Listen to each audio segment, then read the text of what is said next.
जय मिथिला जय मैथिली।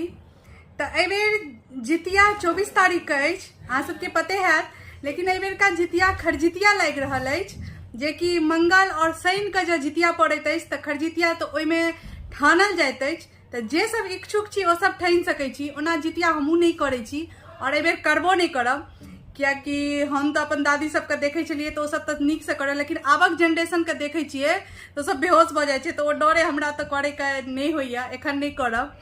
और हम तो यह कहब जिनकर बाल बच्चा सब छोट अछि ओ सब नहीं करू, कियाकि बच्चा सब बहुत बजबै छे और एहिमे पानियो नहीं पील जाइत अछि। तऽ ओहि दुआरे तो हमरा बुते तो नहीं हैत, लेकिन जे सब इच्छुक छी ओ सब कऽ सकै छी एहिबेर पहिल बेर। तऽ ओहि दुआरे और एहिबेर 24 तारीख के अछि, एहिबेर बड्ड भारियो अछि, कियाकि 3 साँझ लागि रहल अछि। 24 का भरि दिन भरि राति और 25 का भरि दिन साँझ में जाकर पारण अछि।